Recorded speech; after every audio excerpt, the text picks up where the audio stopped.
नमस्कार, stock market investment course के next video में आप सभी लोगों का स्वागत है। आज के मैं इस वीडियो में आप लोगों को एसजीआर के बारे में बताने वाला हूं। एसजीआर का मतलब हो गया सस्टेनेबल ग्रोथ रेट। इसी के बारे में बताने वाला हूं।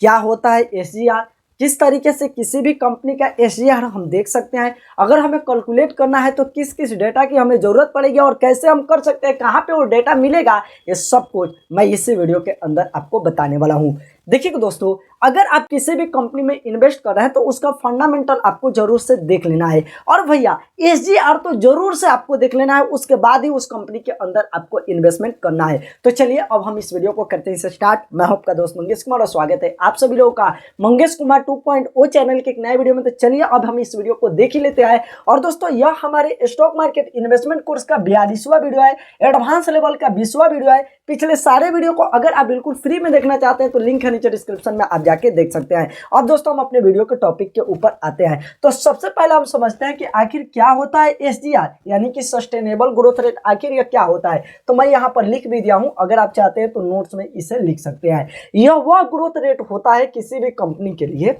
एसजीआर को अगर आप समझना चाहते हैं तो इस तरीके से समझिए कि कोई भी कंपनी है तो यह उस कंपनी का वह ग्रोथ रेट होगा जिससे कंपनी हासिल कर सकती है बिना कोई डेट, यानी कि बिना कोई लोन लिए हुए। अगर कोई कंपनी है वह कोई भी लोन नहीं लेती है और वह जितना रिटर्न जनरेट कर सकती है उसी को भैया एसजीआर बोला जाता है, सस्टेनेबल ग्रोथ रेट। तो यह तो भैया आपका क्लियर हो गया। अगर आप चाहते हैं तो नोट्स में इसे लिख सकते हैं। देखिए दोस्तों, इस रेशियो से, यानी कि एसजीआर जो रेशियो है, इस रेशियो से हम उन बिजनेस को ढूंढ सकते हैं जो कि अपने इंटरनल कैश फ्लो से अपनी सेल को ऑटोमेटिकली कंपाउंड कर सकती है। अगर कोई कंपनी है उस कंपनी का सेल अगर कंपाउंड हो रहा है तो जब सेल उस कंपनी का बढ़ रहा है तो उसका रिटर्न भी बढ़ेगा, यानी कि रिटर्न भी कंपाउंड होगा। और जब रिटर्न बढ़ेगा तो भैया हम जो उस कंपनी में इन्वेस्ट करके रखे हैं उसके जो इन्वेस्टर है उनको भी भैया फायदा होगा। तो यह इस तरीके से साइकिल चलता है। तो दोस्तों एसजीआर बहुत ही ज़्यादा जरूरी है। तो देखिए, किसी भी कंपनी में आप इन्वेस्ट करें तो देखिए कि उसका हमेशा एसजीआर हाई होना चाहिए। एसजीआर हाई होना चाहिए। अगर एसजीआर लो होता है तो उस कंपनी का कैश फ्लो खराब हो जाएगा, यानी कि उसका प्रॉफिट कम होगा। और जब कैश फ्लो खराब हो जाएगा, कंपनी को प्रॉफिट कम होगा, तो भैया कंपनी को लोन लेना पड़ सकता है। और जब कंपनी लोन लेगी तो भैया आगे चल के कंपनी के साथ दिक्कत हो सकता है। इसलिए एसजीआर हाई होना बहुत ही ज़्यादा जरूरी है। अगर आप एसजीआर को कैलकुलेट करना चाहते हैं तो इसका फॉर्मूला होता है, यहाँ पर मैं लिख दिया हूँ,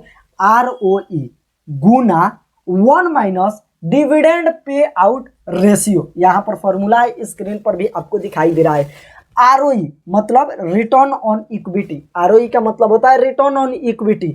और dividend pay out ratio 1 minus dividend pay out ratio है, इसको हम रिटेंशन रेशियो के नाम से जान सकते हैं। तो भैया यार रिटर्न ऑन इक्विटी क्या है और यह रिटेंशन रेशियो क्या है, यह भी समझना बहुत ही ज़्यादा जरूरी है। क्योंकि यह जो एसजीआर है ना, यह इन्हीं दोनों फैक्टर पे डिपेंड करता है। अगर यह बढ़ेगा दोनों फैक्टर तो एसजीआर बढ़ेगा, अगर ये दोनों घटेगा तो भैया एसजीआर घटेगा। तो यह दोनों हमें समझना बहुत ही ज़्यादा जरूरी है। सबसे पहला तो भैया रिटर्न ऑन इक्विटी और दूसरा रिटेंशन रेशियो। तो चलिए अब हम रिटर्न ऑन इक्विटी को सबसे पहले समझते हैं। रिटर्न ऑन इक्विटी का अगर आपको फॉर्मूला चाहिए तो यहाँ पर लिख दिया हूँ, नेट इनकम। किसी भी कंपनी के नेट इनकम में उसके इक्विटी कैपिटल से जो कि भाग दीजिएगा तो दोस्तों जो निकल के आएगा वह रिटर्न ऑन इक्विटी हो जाता है। और परसेंट में चाहिए तो 100 से आपको गुना करना पड़ता है तो वह निकल के आ जाएगा।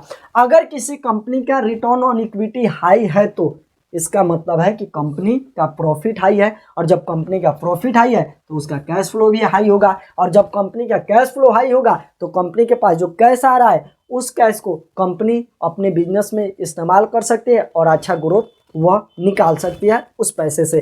तो यार रिटर्न ऑन इक्विटी हाई होना बहुत ही ज़्यादा जरूरी है। उसके बाद आ जाता है भैया हमारा रिटेंशन रेशियो। यह क्या होता है? रिटर्न ऑन इक्विटी के बारे में तो मैं काफ़ी बार समझा दिया हूं, अगर आप हमारा पिछला वीडियो देखते आए होंगे तो आपको पूरी तरीके से अच्छा तरीके से पता होगा, लेकिन रिटेंशन रेशियो के बारे में नहीं बताया हूं, तो इसके बारे में हम थोड़ा जान लेते हैं।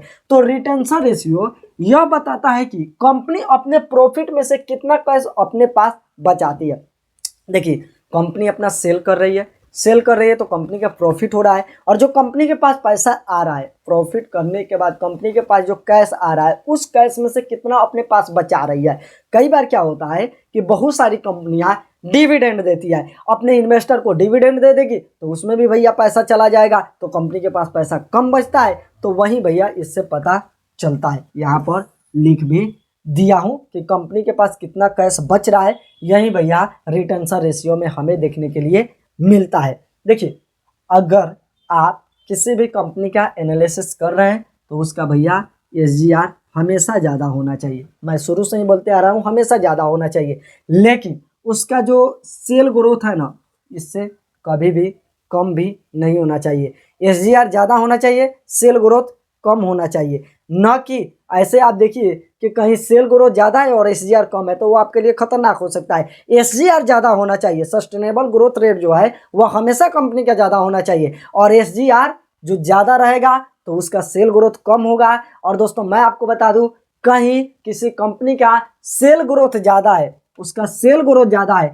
और एसजीआर सस्टेनेबल ग्रोथ रेट कम है तो इसका मतलब यह है कि कंपनी कर्जा ले रही है और कंपनी कर्जा लेके अपना कैश फ्लो बढ़ा रही है, और कंपनी जब डेट लेके अपना कैश फ्लो बढ़ा रही है तो भैया खतरनाक आपके लिए हो सकता है। तो यहाँ पर हमेशा एसजीआर ज़्यादा होना चाहिए, सेल ग्रोथ कम होना चाहिए। और दोस्तों चलिए अब हम एसजीआर को कैलकुलेट करते हैं और दिखाते हैं कि किस तरीके से अगर हमें किसी कंपनी का अगर निकालना है एसजीआर सस्टेनेबल ग्रोथ रेट तो हम कैसे निकाल सकते हैं। तो इसके लिए मैं क्या करता हूं कि यहाँ पर अपने फ़ोन का स्क्रीन रिकॉर्डिंग ऑन कर लेता हूं और आपको अच्छा तरीके से बताने की कोशिश करता हूं। तो मैं यहाँ पर गूगल क्रोम ब्राउजर को ओपन करता हूँ, यहाँ पर सर्च लिस्ट पे क्लिक करता हूँ और यहाँ पर लिखता हूँ screener.in लिख के मैं सर्च कर देता हूँ। लिख के सर्च करता हूँ, यहाँ पर 3 बिंदु पे क्लिक करने के बाद डेस्कटॉप साइट पे आप क्लिक कर दीजिएगा। उसके बाद भैया यहाँ पर नीचे की तरफ आइएगा ना, नीचे की तरफ, तो यहाँ पर दोस्तों आपको एक सर्च का आइकन मिलेगा।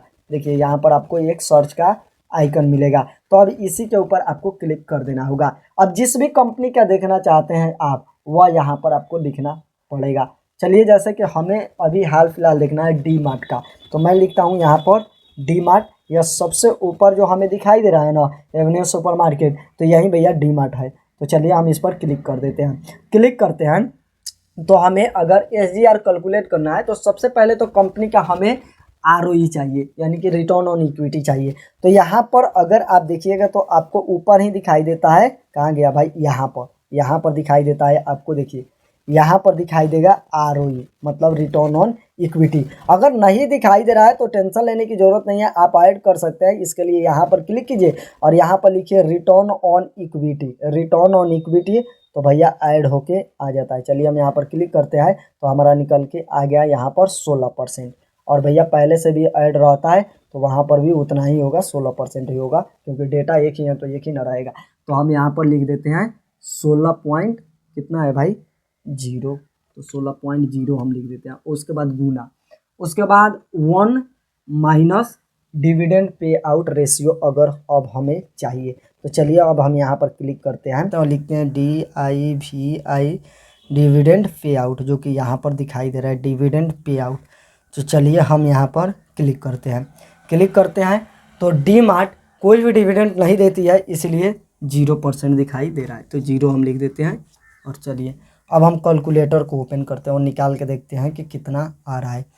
तो 16.0, उसके बाद भैया हमारा यहाँ पर जो कि उसके बाद तो 1 माइनस 0 है तो वो 0 हो जाएगा, तो 16.0 ही ना आएगा।